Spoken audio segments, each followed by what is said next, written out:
What's good? We back. Actually, we're not even back. This is my first time doing a video like this, but I really just want to kind of talk more about my personal interests on the channel. And even if that's not necessarily a mix, I'm usually just putting out mixes. Um, I do feel like there's other things I'm interested in, primarily film, and Marty Supreme is definitely something I was looking forward to checking out. And the music in it itself is a big part of why I think the movie worked. Certain things I didn't agree with. A lot of it was cool. We're gonna get into it today. Was it really worth the hype? Kind of, maybe. We'll get into it right now. But before we get into the movie, I just gotta speak on this rollout. I know we're tired of talking about the rollout, but there's just no way you didn't know this was coming out. Like if you didn't know this was coming out, you dead ass live under a rock. Some people might live under a rock, but I know most people saw this. Like this man was screaming on top of the sphere. He was popping out with the ping pong heads. Here in New York, I went to the first pop up when they first made that appearance or whatever. Bro, they look crazy. Just walking through the street with Timothy, like, uh, it was low key hilarious, but it was genius. Like it worked clearly. Like everybody knew this was coming out. Everybody wanted the jacket. Um, so they knew how to shove this in your face, but in a way that there was a lot of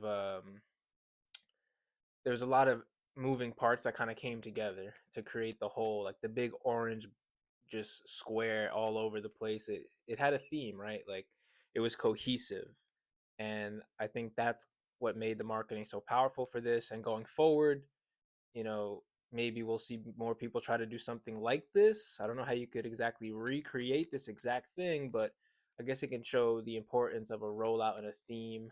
Um, Charlie XCX, Brat comes to mind, right? Like something similar, but different. And I don't think you see a lot of leading characters, leading men, leading women doing stuff like this for the rollouts right now, at least. Um, and you can see Timothy has a passion for that. With that being said, did it live up to the hype? Kinda, sort of. The movie starts off with Marty as a shoe salesman. He's grinding at his 9 to 5. We quickly learn he does not give a damn about this job, and he's just, a shoe salesman by day and a ping pong player by night. That's his true passion. That's his life. He can't imagine not being successful.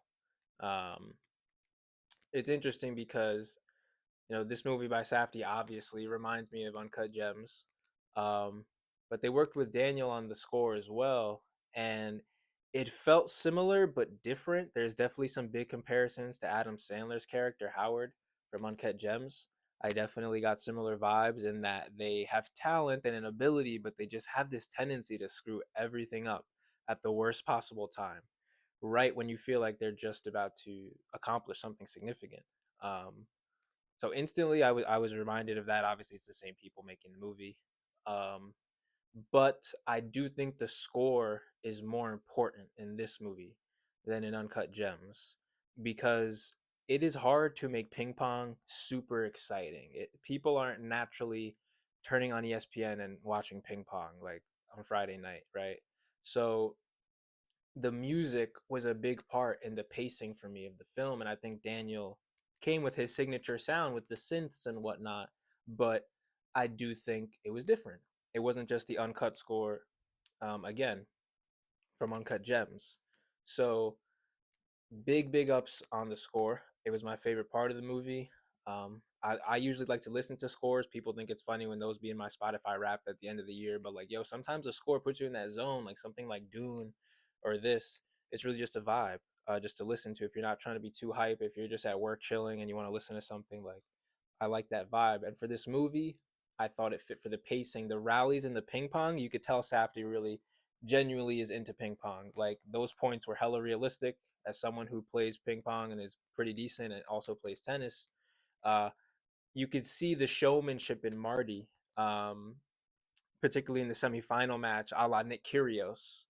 He starts doing like the between the legs, all these trick shots. You get the oohs and ahs from the crowd. You could see some of that showmanship that reminded me of going to watch like Nick play or something at center court in Arthur Ashe. Um, So I thought that was cool that Safdie genuinely cares about ping pong. Clearly, it's been a part of his life. Um, the next character that I thought was surprisingly interesting was Kevin O'Leary's character, um, the big boss.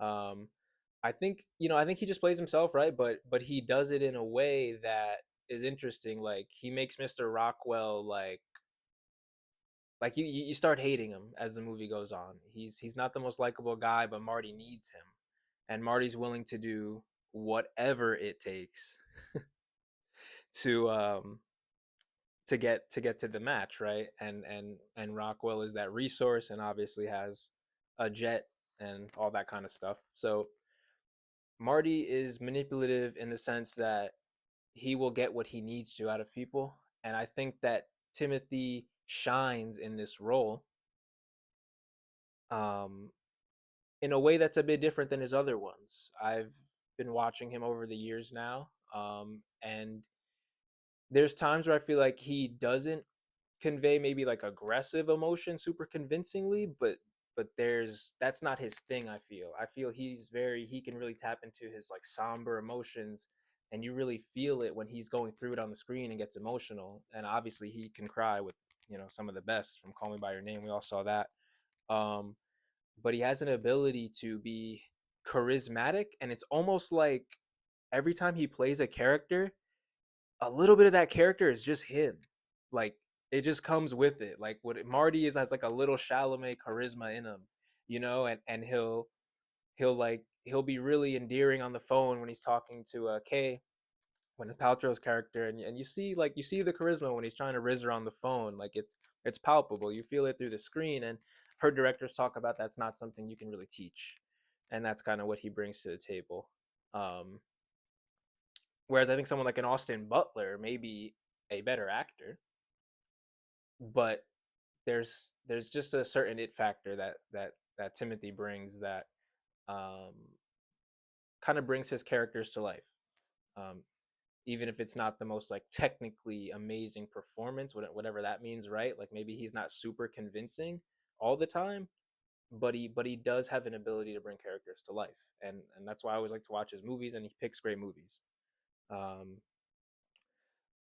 Moving along here, um, I did feel like Tyler was a great addition to the cast.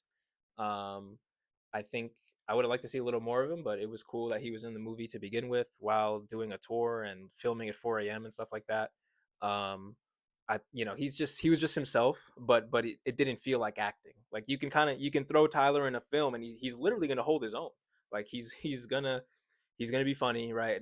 Like he's gonna say something wild, and he he's a nice addition, and I like that they always like to incorporate people who aren't necessarily actors in their movies.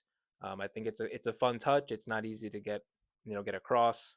Um, but I think Marty's journey in this, as we see him, risk it all.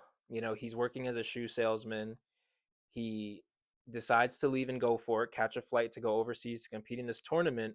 And this is really in the beginning or the first third of the movie. And I love the build up to the match against Japan at the end. Um, or not at the end, I should say, but um, in the final. But we're still in the beginning of the movie. It almost felt like that should have been the end when he's playing the final, and he loses that first time. That'll be as much as spoilers I get into.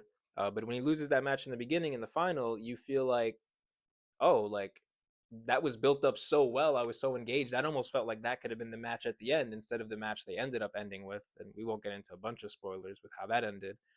Um, but I did feel like the way that they built up the movie and the pacing of it didn't have the payoff that I necessarily wanted. The way that the movie ended, I liked Act One, I liked Act Two, and I liked the way Act Three was going. I just felt like it wasn't quite as satisfying as I wanted it to be. Um, but some people said they liked that, and it felt like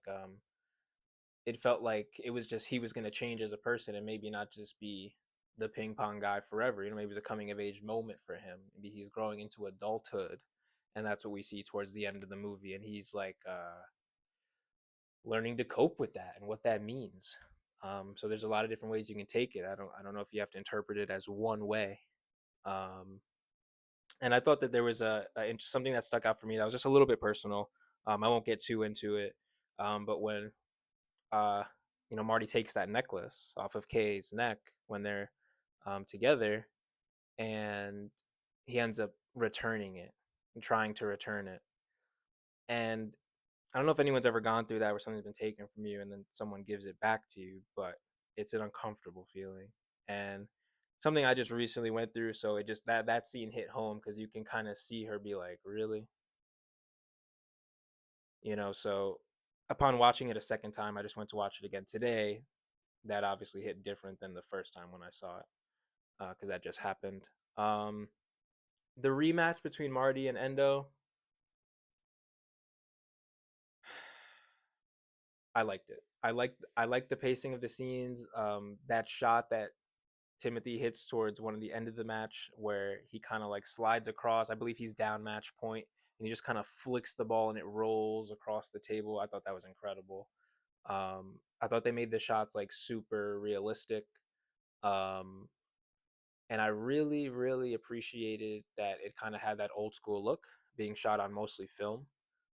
They definitely recreated 1950s New York, and as a New Yorker myself, it's always fun to like see the places you go by every day, like when Timothy and Gwyneth Paltrow's character are in Central Park, just like frolicking around in the grass, like like it just feels super personable, and it's always a little more personal when the movie's shot in New York. Um, so I thought they did a great job recreating New York. It felt super authentic. Thought that was super cool. Um, so did it live up to the hype? Um, I would say yes and no. I would say the movie is really well executed. There's an incredible cast. The writing is dope. The characters are quite strong. Set design is really cool. Lighting is really cool. I think the performances are impressive, pretty much across the board. There's a lot of people in this movie, and everyone really showed up. Um, I think I think there's a lot to be said for making an original movie when everything is kind of just recycled IP these days.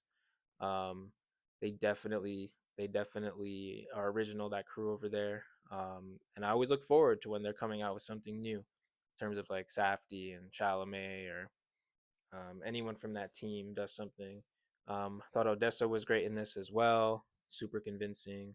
Um, but I liked it. I did like it. I just really wish there was more of a payoff for me at the end. I don't know if I super agree with the ending or whatever, but you know, no movie's perfect. I know a lot of people like the ending. I personally didn't, but let me know what you guys think down below. If you guys really rocked with it, if it wasn't your favorite, what's your favorite Chalamet movie? I really like Hot Summer Nights and Dune 2.